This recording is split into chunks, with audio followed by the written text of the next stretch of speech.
Hey newbies, welcome back to my channel. My name is Niraja Anand. ಈ ವಿಡಿಯೋದಲ್ಲಿ ನಾವು KAS 2020 question ಪೇಪರಲ್ಲಿ ಬಂದಿದ್ದಂಥ mental ability ಕ್ವೆಶನ್ಸನ್ನು solve ಮಾಡ್ತಾ ಇದ್ದೀವಿ. ಓಕೆ, ಈಗ ಸಾಲ್ವ್ ಮಾಡ್ತಾ ಇರೋಂಥ ಕ್ವೆಶನ್ನು ಟೈಮ್ ಸ್ಪೀಡ್ ಆ್ಯಂಡ್ ಡಿಸ್ಟೆನ್ಸಿಂದ ಆಗಿದೆ. Let's read the question. A meeting is scheduled at 11 AM. A person P who is at a distance of 100 km from the meeting place has to attend. Okay, if P starts at 9:45 AM in his car which moves with the speed of 60 km per hour, then P is late to the meeting by how many minutes? ತುಂಬಾ easy ಇರುವಂಥ question. ಈಗ ನಾವು first ಅವ್ರಿಗೆ ಎಷ್ಟು time ಇದೆ ಅಂತ ನೋಡ್ಕೊಳ್ಳೋಣ. ಅವ್ರು ಇರುವಂಥ ಪ್ಲೇಸನ್ನು 9:45 AM ಬಿಟ್ಟಿದ್ದಾರೆ. ಮೀಟಿಂಗ್ ಪ್ಲೇಸ್ನ ರೀಚ್ ಆಗಬೇಕಾಗಿರೋದು 11 AM ಅಲ್ವಾ? ಸೊ ಎಷ್ಟು ಟೈಮ್ ಇದೆ? 1 hour 15 minutes ಇದೆ. Let's take it as 60 minutes plus 15 minutes ಇದೆ ಅವ್ರ ಹತ್ರ. ಓಕೆ, ಈಗ ಅವ್ರದ್ದು ಕಾರ್ ಸ್ಪೀಡ್ ಎಷ್ಟಿದೆ ನೋಡಿ, 60 km/h ಇದೆ. ಅವ್ರು ಇರುವಂಥ ಪ್ಲೇಸ್ಗೂ ಆ ಮೀಟಿಂಗ್ ನಡೆಯುವಂಥ ಪ್ಲೇಸ್ಗೂ 100 km ಡಿಸ್ಟೆನ್ಸ್ ಇದೆ. ಸೊ ಎಷ್ಟು ಟೈಮಲ್ಲಿ ರೀಚ್ ಆಗ್ಬೋದು ಅವರು? Time is equal to distance by speed. Distance is 100 km and the car speed is 60 km/h. 10/6 hours ಅಲ್ಲಿ ಅವರು ರೀಚ್ ಆಗ್ತಾರೆ. Okay, let's take this in the minute. ಹೆಂಗೆ ಮಿನಿಟ್ ಕನ್ವರ್ಟ್ ಮಾಡೋದು? ಇಂಟು 60. That's it. ಸೊ ಅವರಿಗೆ 100 minutes ಬೇಕು ಆ ಪ್ಲೇಸಿಗೆ reach ಆಗಲಿಕ್ಕೆ. ಅರ್ಥ ಆಗ್ತಿದೆಯಾ? ನೋಡಿ, ಅವ್ರ ಹತ್ರ ಇರೋದೇ 75 minutes. ಓಕೆ, ಬಟ್ ಅವ್ರಿಗೆ ಬೇಕಾಗಿರುವಂಥದ್ದು 100 minutes. ಸೊ ಎಷ್ಟು ಮಿನಿಟ್ಸ್ ಲೇಟಾಗಿ ಹೋಗ್ಬೋದು? 25 minutes ಎಕ್ಸ್ಟ್ರಾ ತೊಗೋತಾರಲ್ವಾ? ಅದೇ answer. That's it. 100 - 75. 25 minutes is the answer. Simple ಆಗಿದೆ ಅಲ್ಲೋ ಕ್ವೆಶನ್ನು? ನ್ಯೂಬೀಸ್, ನಾವೀಗ ಸಾಲ್ವ್ ಮಾಡ್ತಾ ಇರೋವಂಥ ಕ್ವೆಶನ್ನು ಟ್ರೈನ್ ಟಾಪಿಕಿಂದ ಆಗಿದೆ. ಈ ಟಾಪಿಕ್ಕು ಟೈಮ್ ಸ್ಪೀಡ್ ಆ್ಯಂಡ್ ಡಿಸ್ಟೆನ್ಸ್ದು sub topic. Okay, question is: two trains running in the opposite direction cross a man standing on the platform in 27 seconds and 17 seconds respectively, and they cross each other in 23 seconds. The ratio of their speeds is. ನೀವು ಈ ಕ್ವೆಶನನ್ನು 1 minute solve ಮಾಡ್ಬೋದು, ಇಲ್ಲ 10 seconds solve ಮಾಡ್ಬೋದು. ನಾನು ಎರಡೂ ವೇನ ನಿಮಗೆ ಹೇಳ್ಕೊಡ್ತೀನಿ. ಅದಕ್ಕಿಂತ ಮುಂಚೆ ಇಲ್ಲಿ ಹೇಳ್ಕೊಡ್ತಾ ಇರೋವಂಥ ಟೆಕ್ನಿಕ್ಕು ನಿಮಗೆ ಅರ್ಥ ಆಗಬೇಕು ಅಂತ ಅಂದರೆ ಪ್ಲೇಲಿಸ್ಟಲ್ಲಿ ನಿಮಗೆ SSC ಅಂತ ಒಂದು ವಿಡಿಯೋ ಸಿಗುತ್ತೆ. ಅದರಲ್ಲಿ ನಾನು ಟ್ರೈನ್ಸ್ದು ಬೇಸಿಕನ್ನು ಎಕ್ಸ್ಪ್ಲೈನ್ ಮಾಡಿದ್ದೀನಿ, ಅದನ್ನು ನೀವು ನೋಡಿ. ಓಕೆ, ಸಿಂಪಲ್ ಆಗಿದೆ topic. Let's solve this question. First ನೀವೇನು ತೊಗೋಬೇಕು ಅಂತ ಅಂದರೆ 2 trains running in the opposite direction. ಇದೇ ಇಂಪಾರ್ಟೆಂಟ್ ಪಾಯಿಂಟ್ ಇಲ್ಲಿ. 2 ಟ್ರೈನ್ಗಳು ಆಪೋಸಿಟ್ ಡೈರೆಕ್ಷನಲ್ಲಿ ಮೂವ್ ಆಗ್ತಾ ಇದೆ ಅಂದ ತಕ್ಷಣ ಅದ್ರದ್ದು ಸ್ಪೀಡ್ಸನ್ನ ಏನು ಮಾಡಬೇಕು? ಆ್ಯಡ್ ಮಾಡಬೇಕು. ಈ ಕಾನ್ಸೆಪ್ಟನ್ನ ನಾನಲ್ಲಿ ಎಕ್ಸ್ಪ್ಲೇನ್ ಮಾಡಿದ್ದೀನಿ. ಓಕೆ, ಇಲ್ಲೇನು ಹೇಳ್ತಾ ಇದ್ದಾರೆ ಅಂತ ಅಂದರೆ, ಒಂದು ಪರ್ಸನ್ನು ಪ್ಲ್ಯಾಟ್ಫಾರ್ಮ್ ಮೇಲೆ ನಿಂತಿದ್ದಾರೆ. ಓಕೆ, 2 trains ಹಿಂಗೆ ಮೂವ್ ಆಗ್ತಾ ಇದೆ. ಒಂದು ಈ ಕಡೆಯಿಂದ ಮೂವ್ ಆಗ್ತಾ ಇದೆ, ಇನ್ನೂ ಒಂದು ಈ ಕಡೆಯಿಂದ ಮೂವ್ ಆಗ್ತಾ ಇದೆ. ಅರ್ಥ ಆಗ್ತಿದೆಯಾ? ಈ ಟ್ರೈನು ಈ ಪರ್ಸನ್ನ ಕ್ರಾಸ್ ಮಾಡಲಿಕ್ಕೆ 27 seconds ತೊಗೋತಾ ಇದೆ, ಆ್ಯಂಡ್ ಈ ಟ್ರೈನು ಇದೇ ಪರ್ಸನ್ನ ಕ್ರಾಸ್ ಮಾಡಲಿಕ್ಕೆ 17 seconds ತೊಗೋತಾ ಇದೆ. ಅದೇ ಇಲ್ಲಿ ಇನ್ಫಾರ್ಮೇಷನ್ ಕೊಟ್ಟಿರೋದು ನೋಡಿ. Cross a man standing on the platform in 27 seconds and in 17 seconds. ಅರ್ಥ ಆಯ್ತಾ? And they cross each other in 23 seconds. ಅಂದರೆ ಈ ಟ್ರೈನು ಕ್ರಾಸ್ ಮಾಡ್ಕೊಳ್ಳಿಕ್ಕೆ 23 secondsನ ತೊಗೊಳುತ್ತೆ. I hope the question is clear. Okay, ನೋಡಿ, first train crossing a man ಕಾನ್ಸೆಪ್ಟಿಗೆ ಬರೋಣ. ಅದರಲ್ಲಿ time taken to cross is equal to length of the train divided by speed of the train. Okay, ಇಲ್ಲಿ ಸ್ಪೀಡಿಗೆ question ಇರೋದ್ರಿಂದ length ವೇರಿಯಬಲ್ನ ತೆಗಿಬೇಕು. ಅದಕ್ಕೆ ನಾವು ಲೆಂತ್ನ ತೊಗೊಂಬೇಡ. Length of the train is equal to speed of the train into time taken to cross the man. Okay, length of the train 1 ತೊಗೊಳ್ಳಿ. ಈಗ length of the train is equal to speed of the train 1 into ಎಷ್ಟು time ತೊಗೊಂಡಿದೆ? 27 seconds. Okay, then length of the train 2 is equal to speed of the train 2 into 17 seconds. Am I clear? Okay, let me clear this. ಈಗ last ಇನ್ಫಾರ್ಮೇಷನ್ಗೆ ಬರ್ತೀನಿ. They cross each other in 23 seconds. ಇದಕ್ಕೆ ನಾವು train crossing train ಫಾರ್ಮುಲಾಗೆ ಬರಬೇಕು. Time taken to cross each other is length of the train 1 plus length of the train 2 divided by speed of the train 1 plus speed of the train 2. ಇಲ್ಲಿ ನಾನು ಏನಕ್ಕೆ place ತೊಗೊಂಡಿದ್ದೀನಿ ಅಂತ ಅಂದರೆ 2 ಟ್ರೈನ್ಗಳು opposite ಡೈರೆಕ್ಷನಲ್ಲಿ move ಆಗ್ತಾ ಇದೆ. ಹೋಪ್ ಈ formula ಅರ್ಥ ಆಗಿದೆ ಅಂತ. ಈಗ ನೋಡಿ, time taken to cross each other is 23 seconds and length of the train 1 ಗೊತ್ತಿದೆ ನಮಗೆ in terms of speed. Length of the train 1 is equal to speed of the train 1 into 27 plus length of the train 2 is equal to speed of the train 2 into 17 divided by speed of the train 1 plus speed of the train 2.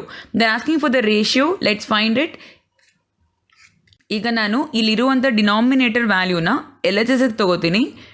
23 speed of the train 1 plus 23 speed of the train 2 is equal to 27 speed of the train 1 plus 17 speed of the train 2.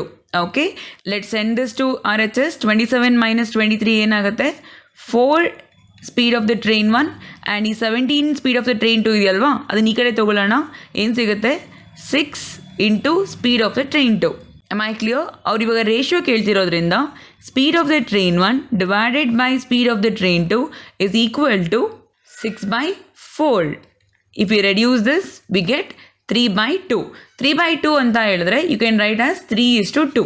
Answer is option B. ಇಷ್ಟೆಲ್ಲ ಮಾಡ್ಕೊಂಡು ಕೂತ್ಕೊಂಡ್ರೆ obviously 1 ನಿಮಿಷ ಬೇಕಾಗುತ್ತೆ. ಇದನ್ನೇ ನಾನು ಹೇಳಿದ್ದು, 1 ಮಿನಿಟಲ್ಲೂ ಮಾಡ್ಬೋದು, 10 ಸೆಕೆಂಡ್ಸಲ್ಲೂ ಕೂಡ ಮಾಡ್ಬೋದು. This is 1 minute method. I hope this is clear. ನೀವು ಇದೇ ಕ್ವೆಶನನ್ನು ವಿತಿನ್ 10 ಸೆಕೆಂಡ್ಸಲ್ಲಿ ಮಾಡಲಿಕ್ಕೆ ವೆಯ್ಟೆಡ್ ಆವ್ರೇಜ್ ಫಾರ್ಮುಲಾನ ಯೂಸ್ ಮಾಡಬೇಕು. ಓಕೆ, ಏನದು ಈಕ್ವೇಷನ್ ಸಿಕ್ಕಿದೆ ನಮಗೆ? 23 is equal to 27 into speed of the train 1 plus 17 into speed of the train 2 divided by speed of the train 1 plus speed of the train 2. ಈ equation ಸಿಕ್ಕಿದ ಮೇಲೆ ನಾವೇನು ಮಾಡಿದ್ವಿ? ಇಲ್ಲಿರೋಂಥ denominator ವ್ಯಾಲ್ಯೂಸನ್ನ ಈ ಕಡೆ ಕಳಿಸ್ಕೊಂಡು ಈಕ್ವೇಷನ್ ಸಾಲ್ವ್ ಮಾಡಿದ್ವಿ ಅಲ್ವಾ? ಇಲ್ಲಿ ನೋಡಿ, ಇದಕ್ಕೂ ಕಂಪೇರ್ ಮಾಡಿ ನೋಡಿ. ವೆಯ್ಟೆಡ್ ಆವ್ರೇಜ್ ಫಾರ್ಮುಲಾ ಥರನೇ ಇದೆ ಅಲ್ವಾ? A1 into N1, A2 into N2. ನೋಡಿ ಇಲ್ಲಿ 27 into speed of the train 1, 17 into speed of the train 2, speed of the train 1 plus speed of the train 2. ಅರ್ಥ ಆಗ್ತಿದೆಯಾ? ಈಕ್ವೇಷನ್ನು ಈ ಫಾರ್ಮೆಟಲ್ಲಿ ಬಂದ ತಕ್ಷಣ you can use alligation method. am I clear? Very simple technique. A1 ಅಂತ ಅಂದರೆ ಅಲ್ಲಿ 27 ಇದೆ, A2 ಅಂತ ಅಂದರೆ 17 ಇದೆ, AR ಅಂತ ಅಂದರೆ 23 ಇದೆ ಅಲ್ವಾ? ಇದರ ಬರ್ಕೊಂಡಾದಮೇಲೆ ಇಲ್ಲಿ ನಿಮಗೆ ಸ್ಪೀಡ್ ರೇಷಿಯೋ ಸಿಗುತ್ತೆ. ಓಕೆ, ಆ ರೇಷಿಯೋ ಕ್ರಿಯೇಟ್ ಮಾಡಲಿಕ್ಕೆ ನೋಡಿ, you have to subtract like this. 27 minus 23 ಏನು ಸಿಗುತ್ತೆ? ಇಲ್ಲಿ 4 ಸಿಗುತ್ತೆ. 23 minus 27 ಇಲ್ಲಿ ನಮ್ಗೆ ಏನು ಸಿಗುತ್ತೆ? 6 ಸಿಗುತ್ತೆ. Take the ratio. 3:2 is the answer. ಅಷ್ಟೇ. Within 10 seconds you can get the answer. I hope this is clear. Maybe next question is from percentage. In an examination, it is required to get 36% of maximum marks to pass. A student gets 113 marks and it is declared failed by 85 marks. The maximum marks is, you have to find the total marks. ಅರ್ಥ ಆಗ್ತಿದೆಯಾ?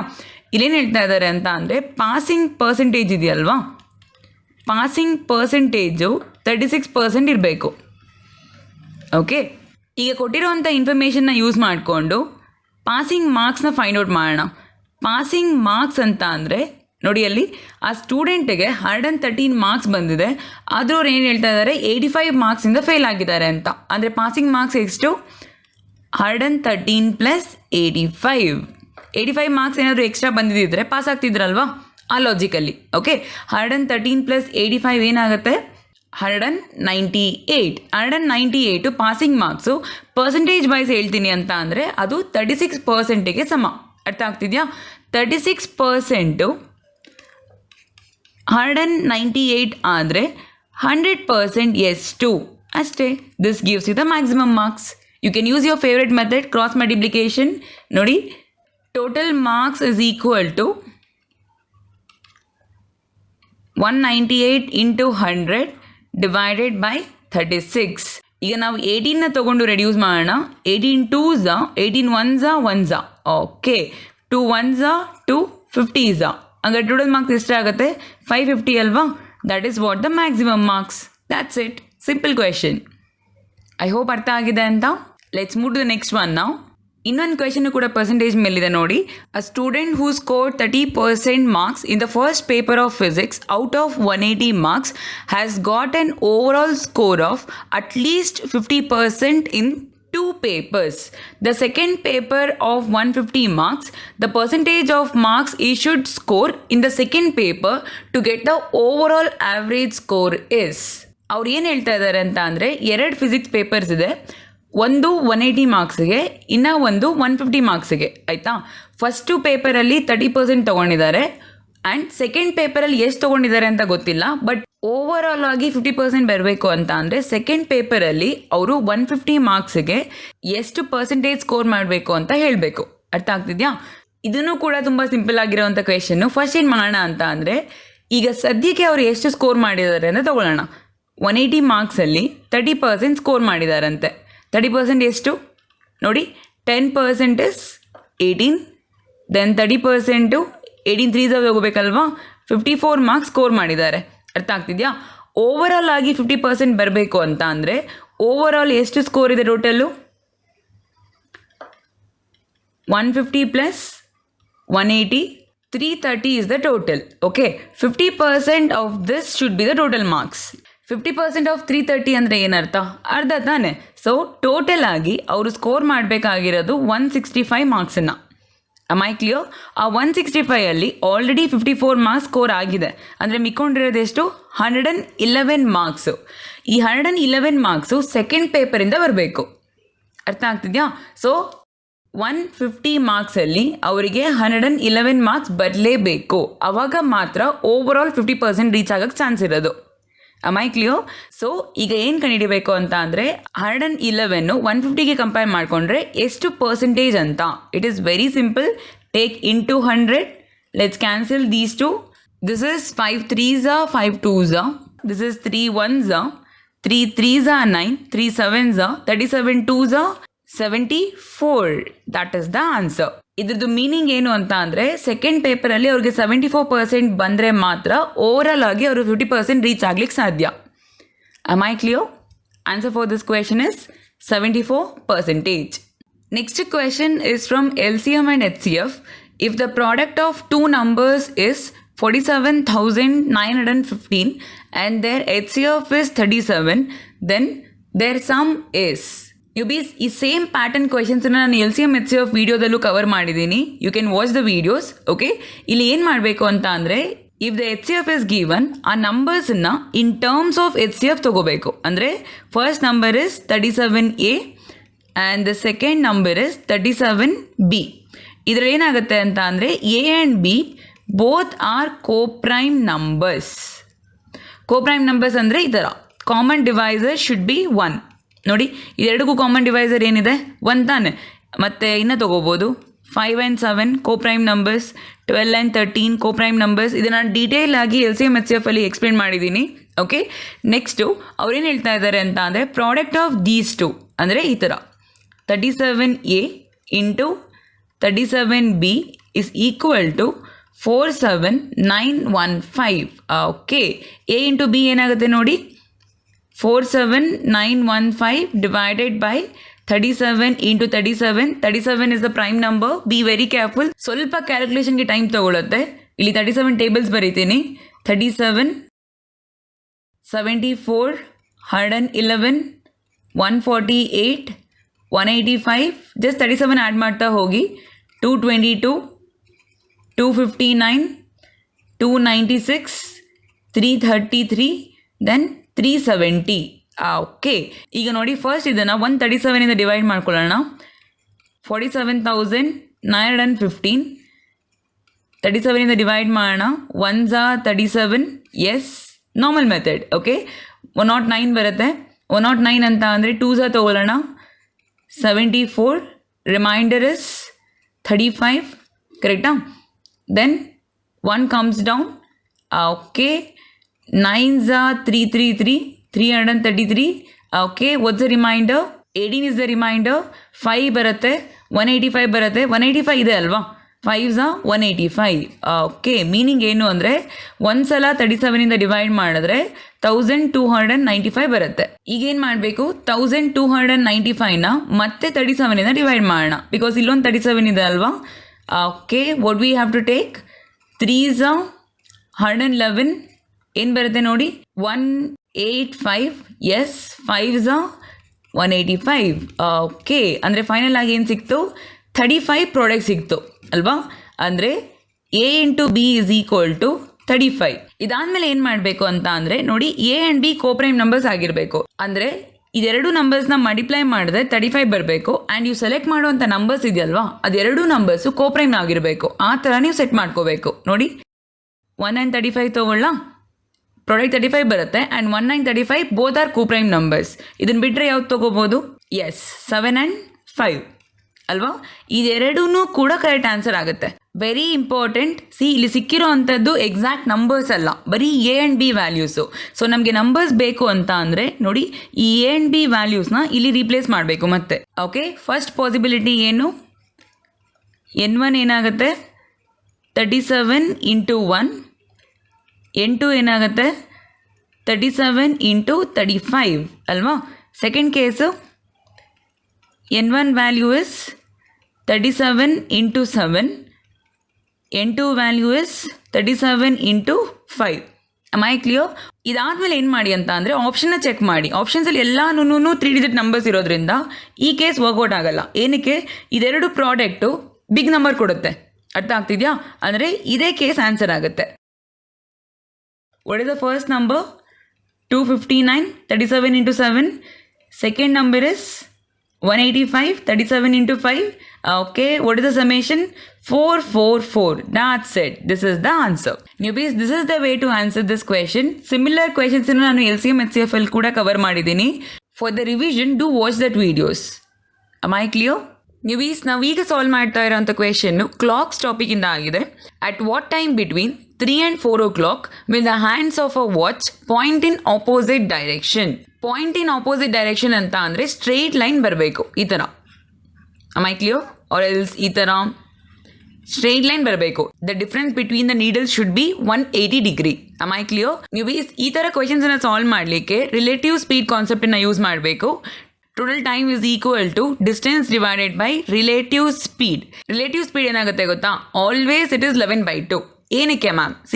Minute wise ತೊಗೊಂಡ್ರೆ hour hand every minute 1/2 degree cover ಮಾಡುತ್ತೆ. Okay, ಅದೇ minute ಹ್ಯಾಂಡಿಗೆ ಬಂದರೆ 6 degree cover ಮಾಡುತ್ತೆ. 6 degree per minute, 1/2 degree per minute. Okay, ಈಗ needles ಎರಡೂ needle ಒಂದೇ ಡೈರೆಕ್ಷನಲ್ಲಿ ಮೂವ್ ಆಗುತ್ತೆ ಅಲ್ವಾ? If the objects are moving in the same direction ಏನು ಮಾಡ್ತೀವಿ? ಸ್ಪೀಡ್ಸನ್ನು we have to take the difference. Correct? 6 minus 1/2 it is 11/2. Am I clear? Relative speed is 11/2. Okay, ಈ ಡಿಸ್ಟೆನ್ಸ್ ಜಾಗದಲ್ಲಿ ನೀವೇನು ಮಾಡಬೇಕು ಅಂತ ಅಂದರೆ ಆ ಮಿನಿಟ್ ಆ್ಯಂಡ್ ರೊಟೇಷನ್ನ ನೋಡ್ಕೋಬೇಕು. ಓಕೆ, ಫಸ್ಟು ನೀಡಲನ್ನು 3 o'clock ನಿಲ್ಲಿಸೋಣ. ಸ್ಟಾರ್ಟಿಂಗ್ ಟೈಮಿಂಗ್ ಏನು? 3 o'clock ಅಲ್ವಾ? ಎಸ್, 3 o'clock ನಿಲ್ಲಿಸೋಣ. ಆರ್ ಆ್ಯಂಡ್ನ ಮೂವ್ ಮಾಡಬೇಡಿ, just check the rotation of the minute hand. Okay, straight line ಬರಬೇಕು ಅಂತ ಅಂದರೆ ಮಿನಿಟ್ ಹ್ಯಾಂಡು ಇಲ್ಲಿಂದ ಎಷ್ಟು ಡಿಗ್ರಿ ಮುಂದೆ ಮೂವ್ ಆಗಬೇಕು ಅಂತ ನೋಡ್ಕೊಳ್ಳಿ. ಅರ್ಥ ಆಗ್ತಿದೆಯಾ? So what is this? 90, 180, 270 ಅದು ಡಿಸ್ಟೆನ್ಸ್ ಆಗುತ್ತೆ. ಇಷ್ಟೇ. So we get the answer 540 divided by 11.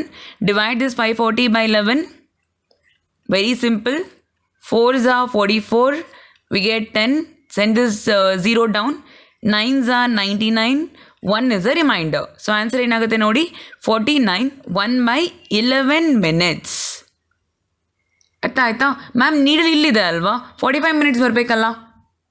S, 45 minutes already ಆಗೋಗಿದೆ. ಅಂದರೆ ಆರ್ ಆ್ಯಂಡ್ ಇಲ್ಲೇ ಇರಲ್ಲ, ಆರ್ ಆ್ಯಂಡು ಇಲ್ಲೆಲ್ಲೋ ಇರುತ್ತೆ. ಅರ್ಥ ಆಗ್ತಿದೆಯಾ?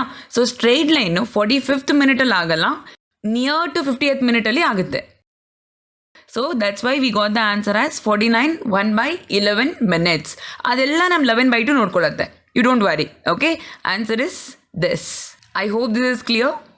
For every question denominator is 11/2. Okay, numerator ಮಾತ್ರ ಚೆಕ್ ಮಾಡ್ಕೋಬೇಕು. ನ್ಯೂಮರೇಟರ್ ಏನು ಅಂತ ಅಂದರೆ ಆ ಮಿನಿಟ್ ಹ್ಯಾಂಡು ಎಷ್ಟು ಮೂವ್ ಆಗಬೇಕು ಅಷ್ಟೇ. ನೀವು ಬೀಸ್ ತುಂಬಾ ಸಿಂಪಲ್ ಆಗಿರುವಂಥ ಸಿಂಪ್ಲಿಫಿಕೇಶನ್ ಕ್ವೆಶನ್ ಇದೆ ನೋಡಿ. ಇದು 2-digit number is such that product of digits is 14. When 45 is added to this number, the digits interchange their position like this. Okay, 12ಗೆ 9ನ ಆ್ಯಡ್ ಮಾಡಿದ್ರೆ 21 ಆಗುತ್ತೆ. ಆ ಡಿಜಿಟ್ಸು ಪ್ಲೇಸಸ್ ಇಂಟರ್ಚೇಂಜ್ ಆಗುತ್ತೆ ನೋಡಿ. 12 ಇದ್ದಿದ್ದು 21 ಆಗುತ್ತೆ. ಆ ಥರ what is that number? Very simple, you can use the options directly. First ಇರೋ ಕಂಡೀಷನ್ ತಗೊಳ್ಳಿ, ಆ 2 ಡಿಜಿಟ್ಸ್ದು ಪ್ರಾಡಕ್ಟ್ 14 ಬರಬೇಕು. ಓಕೆ, ಯಾವುದ್ರಲ್ಲಿ ನಂಗೆ 14 ಸಿಗುತ್ತೆ ನೋಡಿ, ಇವೆರಡನ್ನ ಪ್ರಾಡಕ್ಟ್ ತೊಗೊಂಡ್ರೆ I get 20. So this is a wrong option. C 2 7s 14 ಬರುತ್ತೆ. So this can be the answer. 3 6 18 ಬರುತ್ತೆ, ರಾಂಗ್ ಆಪ್ಷನ್. 7 2s 14 ಬರುತ್ತೆ. ಓಕೆ, ಈಗ ನಾನು ಈ 2 ಆಪ್ಷನ್ನ ರಿಮೂವ್ ಮಾಡ್ಬೋದು. Okay, we have only 2 options left out, 27 72. Next condition ಏನಿದೆ ನೋಡಿ, 45ನ ನಂಬರ್ಗೆ ಆ್ಯಡ್ ಮಾಡಿದ್ರೆ ಅದು ಇಂಟರ್ಚೇಂಜ್ ಆಗಬೇಕು. ಅಂದರೆ 27 ಇದ್ದಿದ್ದು 72 ಆಗಬೇಕು, 72 ಇದ್ದಿದ್ದು 27 ಆಗಬೇಕು. Obviously this is the wrong option. 72 ಇದ್ದಿದ್ದು 27 ಆಗಬೇಕು ಅಂತ ಅಂದರೆ ನಂಬರ್ನ ಆ್ಯಡ್ ಮಾಡಬೇಕಾ ಸಬ್ಟ್ರ್ಯಾಕ್ಟ್ ಮಾಡಬೇಕಾ? ಸಬ್ಟ್ರ್ಯಾಕ್ಟ್ ತಾನೆ. Here in this question then asking you to add. So this is also a wrong option. Then option B is the final answer. Simple. ಈ ಕ್ವೆಶನಿಗೆ ಯಾವುದೇ ಥರದ ಈಕ್ವೇಷನ್ ಬೇಡ, just use the options directly and answer it. I hope ನಿಮ್ಗೆ ಇದು ಅರ್ಥ ಆಗಿದೆ ಅಂತ. ನೀವು ಈ last question of the video, 36 vehicles are parked in a parking area in a single row. After the first car, there is 1 scooter. After the second car, there are 2 scooters and so on. Work out the number of scooters in the second half of the row. ಅಂದರೆ total 36 vehicles ಇದೆ. Okay, first car ಆದಮೇಲೆ 1 scooter ಬರಬೇಕು, second car ಆದಮೇಲೆ 2 scooters ಬರಬೇಕು, third car ಆದಮೇಲೆ 3 scooters ಬರಬೇಕು, fourth car ಆದಮೇಲೆ 4 scooters ಬರಬೇಕು. ಈ ಥರ ಕಂಟಿನ್ಯೂ ಆಗ್ತಾ ಆಗ್ತಾ ಕ್ವೆಶನ್ ಏನು ಅಂತ ಅಂದರೆ 36 ವೆಹಿಕಲ್ಸ್ ಇದೆ ಅಲ್ವಾ, ಅಂದರೆ ಫಸ್ಟ್ ಹಾಫಲ್ಲಿ 18 ವೆಹಿಕಲ್ಸ್ ಬರುತ್ತೆ, ಸೆಕೆಂಡ್ ಹಾಫಲ್ಲಿ 18 ವೆಹಿಕಲ್ಸ್ ಬರುತ್ತೆ. ಈ 18 ವೆಹಿಕಲ್ಸಲ್ಲಿ ಎಷ್ಟು ಸ್ಕೂಟರ್ ಇದೆ ಅಂತ ಕೇಳ್ತಾ ಇದ್ದಾರೆ. ಕಾರ್ ಕೂಡ ಇರುತ್ತಲ್ವಾ, ಸೊ ಕಾರ್ನ ನಂಬರ್ ಆಫ್ ಕಾರ್ಸ್ನ ರಿಮೂವ್ ಮಾಡಬೇಕು. am I clear? 36 ವೆಹಿಕಲ್ಸ್ ಅಂತ ಅಂದರೆ ತುಂಬ ಲೆಸ್ ಕೌಂಟ್ ಇರೋದ್ರಿಂದ ಈಸಿಯಾಗಿ ಪಿಕ್ಚರೈಸ್ ಮಾಡ್ಬೋದು ಇದನ್ನು. ನೋಡಿ, ಫಸ್ಟು ಕಾರ್ ತಗೋತೀನಿ. ಕಾರ್ 1 ಎಷ್ಟು ಸ್ಕೂಟರ್ಸ್ ಬರಬೇಕು? 1 ಸ್ಕೂಟರ್ ಬರಬೇಕು ಅಲ್ವಾ. ನೆಕ್ಸ್ಟು ಕಾರ್ 2 ಎಷ್ಟು ಸ್ಕೂಟರ್ಸ್ ಬರುತ್ತೆ? 2 ಸ್ಕೂಟರ್ಸ್ ಬರುತ್ತೆ. ದೆನ್ ಕಾರ್ 3, ಥರ್ಡ್ ಕಾರ್ ಆದಮೇಲೆ 3 ಸ್ಕೂಟರ್ಸ್ ಬರಬೇಕು. ಅರ್ಥ ಆಗ್ತಿದೆಯಾ? ಕಾರ್ 4 ಇದಾದಮೇಲೆ 4 ಸ್ಕೂಟರ್ಸ್ ಬರಬೇಕು. ಕಾರ್ 5 ಇದಾದಮೇಲೆ 5 ಸ್ಕೂಟರ್ಸ್ ಬರಬೇಕು. ಓಕೆ, 5 ಸ್ಕೂಟರ್ಸ್ ಆಯಿತು. ಕಾರ್ 6 ಇದಾದಮೇಲೆ 6 ಸ್ಕೂಟರ್ಸ್ ಬರಬೇಕು. 6 ಸ್ಕೂಟರ್ಸ್ ಕೂರಿಸೋಣ. ದೆನ್ ಕಾರ್ 7 ಇದಾದಮೇಲೆ 7 ಸ್ಕೂಟರ್ಸ್ ಬರಬೇಕು. Okay, and car 8. ನೋಡಿ, 36 ವೆಹಿಕಲ್ಸು ಇದಾಗುತ್ತೆ. am I clear? ಅವ್ರು ಏನು ಕೇಳ್ತಾ ಇರೋದು ಅಂತ ಅಂದರೆ ಸೆಕೆಂಡ್ ಹಾಫಲ್ಲಿ ಎಷ್ಟು ಸ್ಕೂಟರ್ಸ್ ಬರುತ್ತೆ ಅಂತ. ಸೆಕೆಂಡ್ ಹಾಫ್ ಅಂತ ಅಂದರೆ 18 ಡಿವೈಡ್ ಮಾಡ್ಕೋಬೇಕು. ಓಕೆ, ಸೊ 18 ಕೌಂಟ್ ತೊಗೊಳ್ಳೋಣ. ಇಲ್ಲಿಗೆ ನಮಗೆ ಹಾಫ್ ಸಿಗುತ್ತೆ. ಅರ್ಥ ಆಗ್ತಿದೆಯಾ? ಸ್ಕೂಟರ್ಸ್ ಎಷ್ಟಿದೆ ಅಂತ ತಗೊಳ್ಳಿ. 2 4 6 8 10 12 14 15. So answer is 15. Vehicles count ಕಮ್ಮಿ ಇರೋದ್ರಿಂದ ಈಸಿಯಾಗಿ ಹೀಗೇ ಸಾಲ್ವ್ ಮಾಡ್ಬೋದು. ಮೋರ್ ವೆಹಿಕಲ್ಸ್ ಬಂದರೆ ಈಕ್ವೇಷನ್ ಮೆಥಡ್ ಯೂಸ್ ಮಾಡಲೇಬೇಕು, ಪಿಕ್ಚರೈಸ್ ಮಾಡೋಕ್ಕಾಗಲ್ಲ, ತುಂಬ ಡಿಫಿಕಲ್ಟ್ ಆಗುತ್ತೆ. For that will learn equation method. Okay, ಇದನ್ನು ನಾವು ಈಕ್ವೇಷನ್ ಮೆಥಡಲ್ಲಿ ಸಾಲ್ವ್ ಮಾಡಲಿಕ್ಕೆ ನೋಡಿ, ಇಲ್ಲಿ ಕಾರ್ ಪೊಸಿಷನ್ಸ್ ನೋಡಿ. ಕಾರ್ 1 ಫಸ್ಟಲ್ಲಿದೆ, ಕಾರ್ 2 ಥರ್ಡಲ್ಲಿದೆ, ಕಾರ್ 3 6ಅಲ್ಲಿದೆ, ಕಾರ್ 4 10ಅಲ್ಲಿದೆ. ಓಕೆ, ಇದನ್ನು ಪಿಕ್ಚರೈಸ್ ಮಾಡ್ದೇ ತೊಗೋಬೋದು. ಹೇಗೆ ma'am? Very simple. First car 1 ತೊಗೊಳ್ಳಿ. ಓಕೆ, ಕಾರ್ 1 ಜೊತೆ 1 ಸ್ಕೂಟರ್ ಬರುತ್ತೆ. ಆಯಿತಾ? ಎಷ್ಟು ಟೋಟಲ್ ವೆಹಿಕಲ್ಸ್ ಆಯಿತು? 2 ಆಯಿತು. ಅಂದರೆ ಥರ್ಡ್ ವೆಹಿಕಲ್ ಇದೆಯಲ್ವಾ, ಥರ್ಡ್ ವೆಹಿಕಲ್ಲು ಕಾರ್ 2 ಆಗಿರುತ್ತೆ. ಅರ್ಥ ಆಯಿತಾ? ಅದೇ 2 ಕಾರ್ಸ್ ಅಂತ ತೊಗೊಳ್ಳೋಣ. 2 ಕಾರ್ ಜೊತೆ ಎಷ್ಟು ವೆಹಿಕಲ್ಸ್ ಇದೆ ಅಂತ ತೊಗೋಬೇಕು. ನೋಡಿ, ಕಾರ್ 1 ಜೊತೆ 1 ಸ್ಕೂಟರ್ ಬರುತ್ತೆ, ಕಾರ್ 2 ಜೊತೆ 2 ಸ್ಕೂಟರ್ಸ್ ಬರುತ್ತೆ. ಟೋಟಲ್ ವೆಹಿಕಲ್ಸ್ ಎಷ್ಟಾಯಿತು? 5 ವೆಹಿಕಲ್ಸ್ ಆಯಿತು. ಆಯಿತಾ? ಮೀನಿಂಗ್ ಏನು ಅಂತ ಅಂದರೆ ಈ 6th ವೆಹಿಕಲ್ ಇದೆಯಲ್ವಾ, 6th ವೆಹಿಕಲ್ ಇಸ್ ಕಾರ್ 3. ಇಲ್ಲಿ ನೋಡಿ, ಇಷ್ಟು ಈಸಿಯಾಗಿ ತೊಗೋಬೋದು. am I clear? ಅದೇ ನೋಡಿ, ಇಲ್ಲಿ 4th ಕಾರ್ ಪೊಸಿಷನ್ ಬೇಕು ಅಂತ ಅಂದರೆ 3 ಕಾರ್ಸ್ನ ತೊಗೋಬೇಕು. ಕಾರ್ 1 ಜೊತೆ 1 ಸ್ಕೂಟರ್ ಬರುತ್ತೆ, ಕಾರ್ 2 ಜೊತೆ 2 ಸ್ಕೂಟರ್ಸ್ ಬರುತ್ತೆ, ಕಾರ್ 3 ಜೊತೆ 3 ಸ್ಕೂಟರ್ಸ್ ಬರುತ್ತೆ. ಟೋಟಲ್ ಎಷ್ಟು ವೆಹಿಕಲ್ಸ್ ಆಯಿತು? 9 ವೆಹಿಕಲ್ಸ್ ಆಯಿತು. ಅಂದರೆ ಪಕ್ಕಾ 10th ವೆಹಿಕಲ್ಲು ಕಾರ್ 4 ಆಗಿರುತ್ತೆ. ಬೇಸಿಕ್ ಅರ್ಥ ಆಯಿತಾ? ಸಿಂಪಲ್ ಆಗಿದೆ ಅಲ್ವಾ? ಓಕೆ, ಪಿಕ್ಚರೈಸ್ ಮಾಡ್ದೇನೆ ಇದನ್ನು ಇನ್ನೊಂದು ರೀತಿಯಲ್ಲಿ ತೊಗೋಬೋದು. Let me show you that. Total number of cars ಬರ್ತೀನಿ. 1 ಕಾರ್ ಇದ್ದರೆ 1 ಸ್ಕೂಟರ್ ಇರುತ್ತೆ ಅಲ್ವಾ. ಟೋಟಲ್ ವೆಹಿಕಲ್ಸ್ ಎಷ್ಟಾಯಿತು? 2 ವೆಹಿಕಲ್ಸ್ ಆಯಿತು. ಅಂದರೆ ಥರ್ಡ್ ವೆಹಿಕಲ್ಲು ಪಕ್ಕಾ ಕಾರ್ 2 ಆಗಿರುತ್ತೆ. am I clear? ದೆನ್ 2 ಕಾರ್ಸಿಗೆ ಬರ್ತೀನಿ. 2 ಕಾರ್ಸ್ ಅಂತ ಅಂದರೆ ಕಾರ್ 1 ಜೊತೆ 1 ಸ್ಕೂಟರು, ಕಾರ್ 2 ಜೊತೆ 2 ಸ್ಕೂಟರ್ಸ್ ಇರುತ್ತೆ. ಟೋಟಲ್ ಸ್ಕೂಟರ್ಸ್ ಎಷ್ಟಾಗುತ್ತೆ? 3. ಟೋಟಲ್ ವೆಹಿಕಲ್ಸು 3 + 2 5 ವೆಹಿಕಲ್ಸ್ ಆಗಿರುತ್ತೆ. ಅಂದರೆ 6th ವೆಹಿಕಲ್ಲು ಪಕ್ಕಾ ಕಾರ್ 3 ಆಗಿರುತ್ತೆ. ಅರ್ಥ ಆಗ್ತಿದೆಯಾ? ಮತ್ತೆ ಟೋಟಲ್ ಕಾರ್ಸ್ 3 ಬರೋಣ. ಫಸ್ಟ್ ಕಾರ್ ಜೊತೆ 1 ಸ್ಕೂಟರ್ ಇರುತ್ತೆ, ಸೆಕೆಂಡ್ ಕಾರ್ ಜೊತೆ 2 ಸ್ಕೂಟರ್ಸ್ ಇರುತ್ತೆ, ಥರ್ಡ್ ಕಾರ್ ಜೊತೆ 3 ಸ್ಕೂಟರ್ಸ್ ಇರುತ್ತೆ. ಟೋಟಲ್ ಎಷ್ಟು ಸ್ಕೂಟರ್ಸ್ ಆಯಿತು? 6 ಸ್ಕೂಟರ್ಸ್ ಆಯಿತು. ಟೋಟಲ್ ವೆಹಿಕಲ್ಸ್ ನೋಡಿ, ಇಲ್ಲಿ 3 ಇಲ್ಲಿ 6 9 ವೆಹಿಕಲ್ಸ್ ಆಯಿತು. 10th ವೆಹಿಕಲ್ಲು ಪಕ್ಕಾ ಕಾರ್ 4 ಆಗಿರುತ್ತೆ. ನಾವು 10 ಕಾರ್ಸಿಗೆ ಬರೋಣ. 10 ಕಾರ್ ಜೊತೆ ಎಷ್ಟು ಸ್ಕೂಟರ್ ಇದೆ ಅಂತ ಕೇಳಿದ್ರೆ you have to take like this, 1 + 2 + up to 10. ಕರೆಕ್ಟಾ? ಇದನ್ನು ಮ್ಯಾನ್ಯುಯಲ್ ಆಗಿ ಆ್ಯಡ್ ಮಾಡ್ತಾ ಕೂತ್ಕೋತೀನಿ ಅಂತ ಅಂದರೆ it takes too much of time. Correct? No, these are natural numbers. You can use a formula n × n + 1 divided by 2, sum of natural numbers formula. What is the sum then? 10 × 11/2 value is 55. ಇಷ್ಟು ಈಸಿಯಾಗಿ ಎಷ್ಟು scooters ಇದೆ ಅಂತ ತೊಗೊಬೋದು. Scooters 55, cars 10, ಅಂದರೆ 65 vehicles ಇದೆ ಅಂತ ಅರ್ಥ. 65 ವೆಹಿಕಲ್ಸ್ ಇದೆ ಅಂತ ಅಂದರೆ ಏನು ಹೇಳ್ಬೋದು? 66th ವೆಹಿಕಲ್ ಇದೆಯಲ್ಲ, 66th ವೆಹಿಕಲ್ಲು ಪಕ್ಕಾ ಕಾರ್ 11. That's it. ಅರ್ಥ ಆಯ್ತಾ? ಈಗ ನಾನು 65 66 ವೆಹಿಕಲ್ಸ್ ತನಕ ಹೋಗೋದು ಅವಶ್ಯಕತೆ ಇಲ್ಲ, because 36 vehicles are given. So let's not take 10 cars. am I clear? Okay, now let me reduce the car count. Car ಕೌಂಟ್ನ ರೆಡ್ಯೂಸ್ ಮಾಡ್ತೀನಿ. I'll come to 7 cars. Okay, 7 cars ಅಂದರೆ ಎಷ್ಟು ಸ್ಕೂಟರ್ಸ್ ಇರುತ್ತೆ? 1 + 2 + ಅಪ್ ಟು 7 ಅಲ್ವಾ? ಹೆಂಗೆ add ಮಾಡ್ತೀರಾ ಇದನ್ನು? 7 × 8 divided by 2 value is 28. ಅಂದರೆ ನೋಡಿ, 28 ಸ್ಕೂಟರ್ಸ್ ಇದೆ, 7 ಕಾರ್ಸ್ ಇದೆ, ಟೋಟಲ್ ವೆಹಿಕಲ್ಸ್ ಎಷ್ಟಾಗುತ್ತೆ? 35 ವೆಹಿಕಲ್ಸ್ ಆಗುತ್ತೆ. ಮೀನಿಂಗ್ ಏನು? 36th vehicle is car 8. ನೋಡಿ, 36ಗೆ ಬಂದ 36 vehicles are there. 36th vehicle ಯಾವುದು ಅಂತ ಗೊತ್ತಾಯಿತು, ಕಾರ್ 8. ದಟ್ ಮೀನ್ಸ್ ಟೋಟಲ್ ಆಗಿ 8 ಕಾರ್ಸ್ ಇದೆ ಅಂತ ಅರ್ಥ. ಈಗ ನಾವೇನು ಮಾಡಬೇಕು ಅಂತ ಅಂದರೆ 36 ವೆಹಿಕಲ್ಸ್ ಆದ ಸೆಕೆಂಡ್ ಹಾಫ್ ಬಗ್ಗೆ ಅವ್ರು ಕೇಳ್ತಾ ಇರೋದು. 18 ಆಗಿ ಸ್ಪ್ಲಿಟ್ ಮಾಡ್ಕೊಂಡಿದ್ದೀವಿ. ಈಗ ನನಗೆ ಈ 18 ವೆಹಿಕಲ್ಸಲ್ಲಿ ಒಂದು ಕಾರ್ ಇದೆ ಅಂತ ಫಿಕ್ಸ್ ಆಯಿತು. Car 8 is there. ಆಯಿತಾ? ಒಂದು ಕಾರ್ ಇದೆ ಅಂತ ಫಿಕ್ಸ್ ಆಯಿತು. ಈಗ ನಾನು ಏನು ಮಾಡಬೇಕು ಅಂತ ಅಂದರೆ ಇನ್ನೂ ಎಷ್ಟು ಕಾರ್ಸ್ ಬರುತ್ತೆ ಅಂತ ಚೆಕ್ ಮಾಡ್ಕೋಬೇಕು. am I clear? If you get the car ಕೌಂಟ್ನು ಅದನ್ನು ಟೋಟಲ್ ಕೌಂಟಿಂದ ಮೈನಸ್ ಮಾಡಿದ್ರೆ ಉಳ್ಕೊಂಡಿರೋ ಸ್ಕೂಟರ್ಸ್ ಅಲ್ವಾ? ಈ ಲಾಜಿಕ್ನ ನೀವು ಯೂಸ್ ಮಾಡಬೇಕು. ಅರ್ಥ ಆಯ್ತಾ? ಈಗ ನಾನು ಏನು ಮಾಡ್ತೀನಿ ಅಂತ ಅಂದರೆ 4 ಕಾರ್ಸಿಗೆ ಬರ್ತೀನಿ. ಓಕೆ, 4 ಕಾರ್ಸ್ ಅಂದರೆ ಎಷ್ಟು ಸ್ಕೂಟರ್ಸ್ ಇರುತ್ತೆ? 4 × 5 ಡಿವೈಡೆಡ್ ಬೈ 2 10 ಸ್ಕೂಟರ್ಸ್ ಬರುತ್ತೆ. ಟೋಟಲ್ ವೆಹಿಕಲ್ಸ್ ಎಷ್ಟಾಗುತ್ತೆ? 14 ವೆಹಿಕಲ್ಸ್ ಆಗುತ್ತೆ. ಅಂದರೆ ಈ ಥರ ಹೇಳ್ಬೋದಾ ನಾನು? 15th ವೆಹಿಕಲ್ ಇಸ್ ಪಕ್ಕಾ ಕಾರ್ 5. ನೋಡಿ, 15th ವೆಹಿಕಲ್ ಇಸ್ ಪಕ್ಕಾ ಕಾರ್ 5. ಇದ್ರದ್ದು ಮೀನಿಂಗ್ ಏನು? 15th ವೆಹಿಕಲ್ ಅಂದರೆ ಎಲ್ಲಿ ಬರುತ್ತೆ? ಫಸ್ಟ್ ಹಾಫಲ್ಲೇ ಬಂದುಬಿಡುತ್ತೆ. ಅಂದರೆ ಕಾರ್ 5 ಫಸ್ಟ್ ಹಾಫಲ್ಲಿ ಇರುತ್ತೆ, ಮತ್ತು ಸೆಕೆಂಡ್ ಹಾಫಲ್ಲಿ ಇನ್ನೂ ಯಾವ್ಯಾವ ಕಾರ್ ಇರ್ಬೋದು ಥಿಂಕ್ ಮಾಡಿ. ಟೋಟಲ್ 8 ಕಾರ್ಸ್ ಆದ್ರೆ ಕಾರ್ 5 15th ವೆಹಿಕಲ್ ಆದರೆ ಕಾರ್ 6 ಮತ್ತು ಕಾರ್ 7 ಎಲ್ಲಿ ಬರಬೇಕು?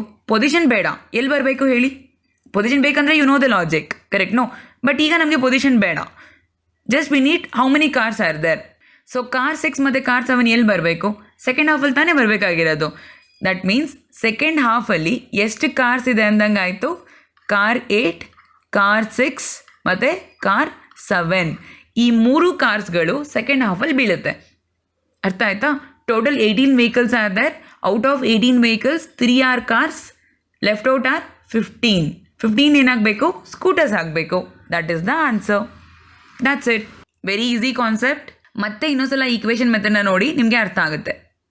ಓಕೆ, ನೀವು ಈ ರೀಸನಿಂಗ್ ಪಾರ್ಟಲ್ಲಿ ಬಂದಿರೋಂಥ ಕ್ವೆಶನ್ಸನ್ನು ಡಿಸ್ಪ್ಲೇ ಮಾಡಿದ್ದೀನಿ. ಇದನ್ನು ವೀಡಿಯೋನ ಪಾಸ್ ಮಾಡಿ ಈ ಕ್ವೆಶನ್ಸನ್ನು ಸಾಲ್ವ್ ಮಾಡಿ. ತುಂಬಾ ಈಸಿ ಇರೋವಂಥ ಕ್ವೆಶನ್ಸು, ಆರಾಮ್ಸೆ ಸಾಲ್ವ್ ಮಾಡ್ಬೋದು. You can try out the questions. Okay,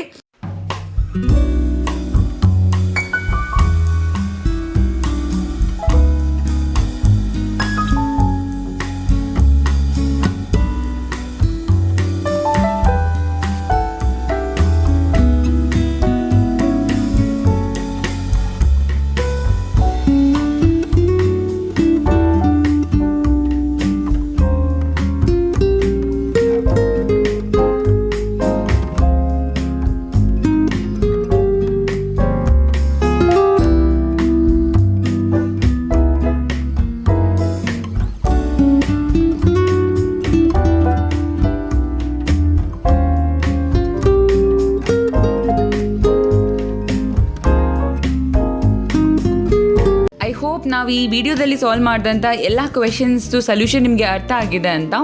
ನಿಮಗೆ ಏನೇ ಡೌಟ್ ಇದ್ದರೂ ಅದನ್ನು ನನಗೆ ಕಮೆಂಟ್ ಮಾಡಿ. Thank you.